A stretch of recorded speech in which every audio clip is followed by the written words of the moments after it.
Hello दोस्तों, आज हम क्लास 10th की तीसरी कसम के शिल्पकार शैलेंद्र की जो पाठ है उसका हम अध्ययन करेंगे। इसके जो लेखक है प्रहलाद अग्रवाल जी, इसके बारे में हम थोड़ी सी जानकारी लेते हैं।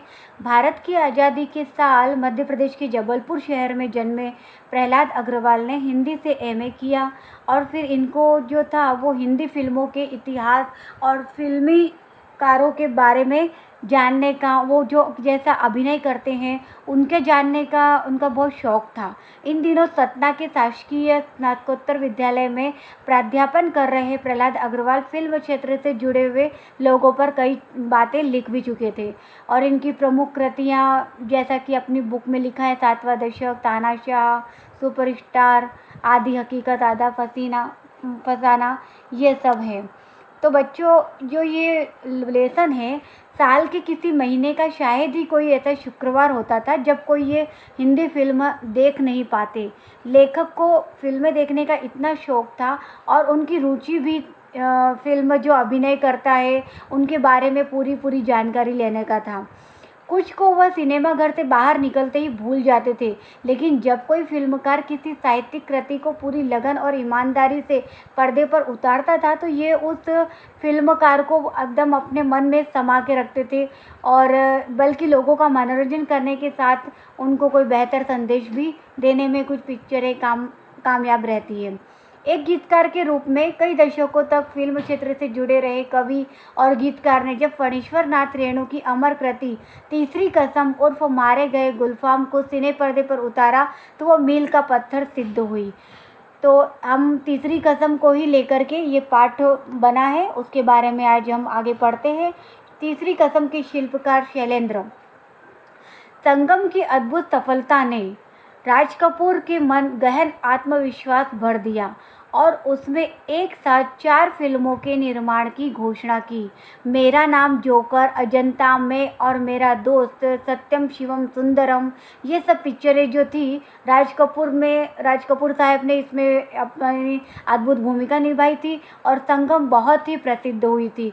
तो इन सब पिक्चरों के फेमस होने के कारण उनमें एक कॉन्फिडेंस आ गया था कि भाई अब मैं आगे और कुछ करूँगा तो वो अच्छा ही होगा। और 1965 में राज कपूर ने मेरा नाम जोकर का निर्माण किया। इस फिल्म का एक ही भाग बनाने में 6 साल तक समय लगा। इन 6 वर्षों में राज कपूर द्वारा अभिनीत कई फिल्मों प्रदर्शित हुई है, जिन्हें 1966 में प्रदर्शित कवि शैलेंद्र की तीसरी कसम में शामिल किया गया, जिसमें राज कपूर ने अपने जीवन की सर्वोत्कृष्ट भूमिका अदा की। तीसरी कसम फिल्म जो है वो केवल एक फिल्म नहीं थी, वो सेल्यूलाइड पर लिखी एक कविता थी।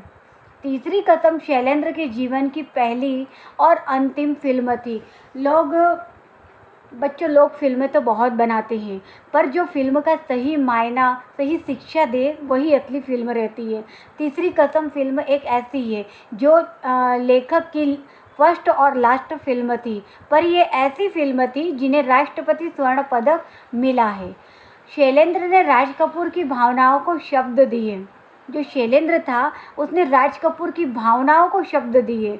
तो राज कपूर जैसा बोलता था, जैसा उसकी एक्शन थी, तो ऐसा लग रहा था कि एकदम हम उसके जो भावार्थ है उसमें खो गए हैं। जो उसके अभिनय की क्षमता है उतनी अच्छी थी राज कपूर की। शैलेंद्र ने लिखा था कि राज कपूर के पास तीसरी कसम की कहानी सुनाने पहुँचे तो कहानी सुनकर उन्होंने उत्साहपूर्वक काम करना स्वीकार कर दिया और तुरंत गंभीरतापूर्वक बोले कि मेरा पारिश्रमिक एडवांस देना होगा। शैलेंद्र को ऐसी उम्मीद नहीं थी कि राज कपूर जिंदगी भर की दोस्ती का ये बदला लेंगे। शैलेंद्र का मुरझाया हुआ चेहरा देखकर राज कपूर ने मुस्कुराते हुए कहा कि निकालो 1 रुपया मेरा पारिश्रमिक, पूरा एडवांस। शैलेंद्र राज कपूर की इस याराना मस्ती से परिचित तो थे, लेकिन एक निर्माता के रूप में वो कभी कभी धोखा खा जाते थे। बच्चों, ये जो शैलेंद्र और राज कपूर के बीच की जो बातें थी कि भाई वो उनको फिल्म में लेना चाहते हैं और वो सब बातें चल रही है। शैलेंद्र फिल्म निर्माता बनने के लिए सर्वथा अयोग्य थे। राज कपूर ने एक अच्छे और सच्चे मित्र की हैसियत से शैलेंद्र को फिल्म की असफलता के खतरों से आगाह किया, पर वह तो एक आदर्शवादी भावुक कवि था जिसे अपार संपत्ति और यश तक की कामना नहीं थी। उसे खाली आत्मसंतुष्टि के लिए ही वो ये जो मतलब फिल्म था वो तीसरी कसम बना रहा था। लेकिन यह एक दुखद सत्य है कि इसे प्रदर्शित करने के लिए बहुत सारे वितरक मिले, बावजूद इसके कि तीसरी कसम में राज कपूर और वहीदा रहमान जैसे नामजद सितारे थे। शंकर जयकिशन का संगीत था और उनकी लोकप्रियता तो हर कोई जानते हैं, लेकिन इस फिल्म को खरीदने वाला कोई नहीं था। दरअसल ये जो फिल्म थी ये एकदम संवेदना भरी थी, किसी 2 से 4 से बनाने का गणित जानने वाले की समझ से परे थी। कोई बातें ज़िंदगी में ऐसी होती है जिन्हें हम किसी गणित के फॉर्मूले से समझ नहीं सकते। उसके लिए हमें जो उसके भाव तक जाना पड़ता है, उसकी गहराई समझनी पड़ती है। तो ये पिक्चर भी बच्चों ऐसी थी कि हम उसकी जब तक भाव की गहराइयों को नहीं जानते तब तक ये हमें फिल्म समझ में नहीं आएगी, क्योंकि इसमें कोई ऐसा फार्मूला नहीं था। ये मन की संवेदनाओं पर आधारित थी। ऐसा नहीं कि शैलेंद्र 20 सालों तक फिल्म इंडस्ट्री में रहते हुए भी वहाँ के तौर तरीकों से नावाकिफ़ थे, परंतु उनमें उलझकर वे अपनी आदमियत नहीं खो सके थे। शी 420 का एक लोकप्रिय गीत प्यार हुआ इकरार हुआ प्यार से फिर क्यों डरता है दिल, इसके अंतरे की एक पंक्तियाँ रातें दसों दिशाओं से कहेगी अपनी कहानियाँ पर संगीतकार जय किशन ने आपत्ति की थी। इस पैराग्राफ में बच्चों ये बता रहे हैं कि जो फिल्म इंडस्ट्री रहती है वो केवल एक बाहरी तरह से इंसानों के समक्ष पिक्चर ला करके रख देती है, पर जो शैलेंद्र रहते हैं वो ऐसा कुछ गलत लोगों को नहीं बताना चाहते थे। वो जो अपने अंदर इंसानियत जो आदमियत थी उसको बताना चाहते थे बच्चों सामने वाली दुनिया को, कि जो जैसा है वैसा ही मैं फिल्म के पर्दे पर करूँ तो वो ज़्यादा अच्छा रहेगा।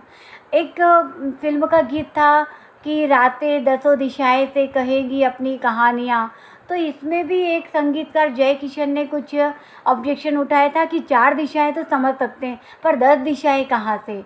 लेकिन शैलेंद्र परिवर्तन के लिए तैयार नहीं हुए थे। उनका ये था कि दर्शकों की रुचि की आड़ में हम कुछ भी नहीं बोल सकते, 10 दिशाएं होती है तो मतलब हम उसमें बोल सकते हैं। वो ऐसे थे कि कोई किसी की बातें बिना सोचे समझे मानने वाले नहीं थे। उनका जो मन करता था वो वही करते थे। जैसे एक गीत मेरा जूता है जापानी, ये पतलून इंग्लिस्तानी, सर पे लाल टोपी रूसी फिर भी दिल है हिंदुस्तानी, ये गीत शैलेंद्र ने लिखा था। शांत नदी का प्रवाह समुद्र की गहराई लिए हुए, यह उनकी फिल्म की या फिर किसी भी फिल्म को लिखने का जो एक तरीका था वो उनका एकदम शांत नदी के जैसे था और समुद्र की गहराइयाँ बहुत थी। मतलब जो भी एक जो संवाद बोलते थे उन संवादों में गहराई बहुत थी। उस गहराई को समझने के लिए हमें उसकी संवेदनशीलता तक जाना पड़ता है। तीसरी कसम यदि एकमात्र नहीं तो चंद उन फिल्मों में से है जिन्होंने साहित्य रचना के साथ 100% न्याय किया है। शैलेंद्र ने राज कपूर जैसे स्टार को हीरामन बना दिया। हीरामन पर राज कपूर हावी नहीं हो सका। उस छींट की सस्ती साड़ी में लिपटी हीराबाई ने वहीदा रहमान की प्रसिद्ध ऊंचाइयों को बहुत पीछे छोड़ दिया। कजरी नदी के किनारे उकड़ू बेटा हीरामन जब गीत गाते हुए हीराबाई से पूछता है, मन समझती हैं ना आप, तब हीराबाई जुबान से नहीं आंखों से बोलती है। इसमें जो हीरो रहता है उसका नाम हीरामन और जो हीरोइन रहती है वो हीराबाई रहती है, जो कि वहीदा रहमान रहती है। तो इसमें वहीदा रहमान तो उस समय बहुत प्रसिद्ध थी, पर इनका राज कपूर का बोलने का स्टाइल वगैरह और जो संवाद करने की एक क्षमता थी कि वो आँखों से भी बात कर सकते हैं, बिना बोले ही उनकी आँखें बोलती है। तो ये सब उनका वहीदा रहमान से भी काफ़ी अच्छा था। दुनिया भर के शब्द उस भाषा को अभिव्यक्ति नहीं दे सकते, ऐसे ही सूक्ष्मताओं से स्पंदित थी तीसरी कसम। मतलब किसी भी इंसान के भाव को समझने के लिए हमें ज़रूरी नहीं कि वो इंसान बोले ही। बहुत से गूंगे लोग भी होते हैं जिनको अपन समझ जाते हैं। तो ऐसे ही तीसरी कसम की फ़िल्म को समझने के लिए कोई अभिव्यक्ति नहीं चाहिए, उसमें भाव को डूबते हुए हम समझ सकते हैं। एक गाना था, चलत मुसाफिर मोहलियो रे पिंजड़े वाली मुनिया। टप्पर गाड़ी में हीराबाई को जाते देखकर उनके पीछे दौड़ते गाते बच्चों का हुजूम, लाली लाली डोलिया में लाली रे दुल्हनिया। एक नौटंकी की बाई में अपनापन खोज लेने वाला सरल हृदय गाड़ीवान, अभावों की जिंदगी जीते लोगों के सपनीले कह कहे। इसमें ये बताते हैं कि इनकी जो ये गानों के बारे में बताया है इस पिक्चर में, तीसरी कसम के कि चलत मुसाफिर मोहलियो रे पिंजड़े वाली मुनिया, लाली लाली डोलिया में लाली रे दुल्हनिया, ये सब जो इस पिक्चर में फिल्माए गीत है उसके बारे में लेखक बताते हैं। हमारी फिल्मों की सबसे बड़ी कमजोरी पता है क्या है? कि उसमें लोक तत्व का अभाव रहता है, वे ज़िंदगी से दूर होती है। मतलब जैसा ज़िंदगी में है ही नहीं वैसा बताते हैं। वो कहते हैं ना, रियल लाइफ और रियल लाइफ में बहुत अंतर होता है, तो वैसा ही। जबकि शैलेंद्र चाहते थे कि जो हम हमारी ज़िंदगी जी रहे हैं वही हम पिक्चर के पर्दे पर बताएं। तो तीसरी कसम की भी फिल्म की एक खास बात यह थी कि वो दुख को भी सहज स्थिति में प्रस्तुत करती है। मैंने शैलेंद्र को गीतकार नहीं कवि कहा है। वे सिनेमा की चकाचौंध के बीच रहते हुए यश और धन से काफ़ी दूर थे। जो बात उनकी ज़िंदगी में थी वो गीतों में भी थी।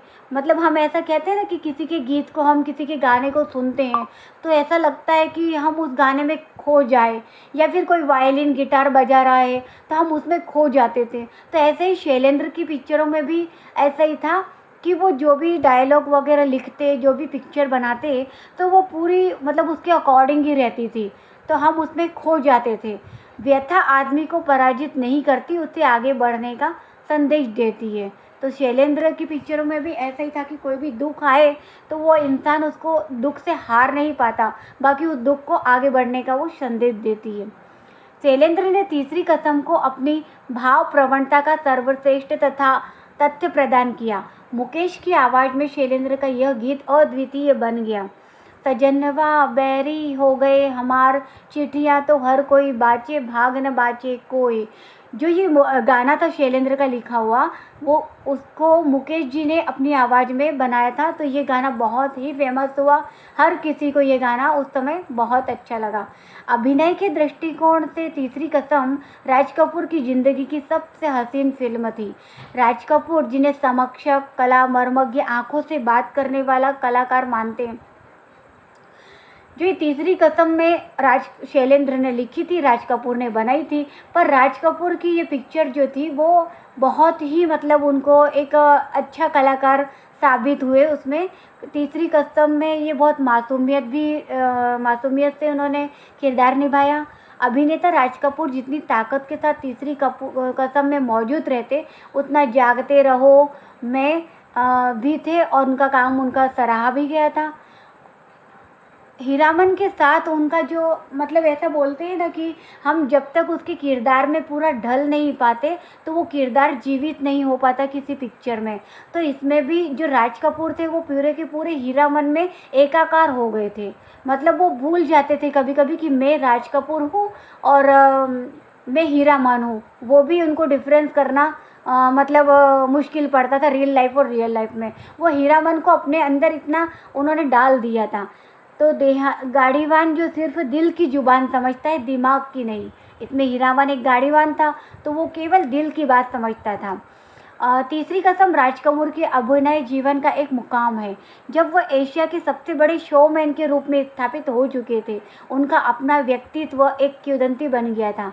लेकिन तीसरी कसम में वह हीरामन की आत्मा में उतर गया था। वह कहीं हीरामन का अभिनय ही नहीं करता, वह हीरामन में ही ढल गया था। मतलब अब उनका जो एक्टिंग करना था वो एक्टिंग नहीं लगती थी, वो रियल हीरामन ही लगता था। उनका पूरा हीरामन का किरदार राज कपूर के अंदर समा गया था।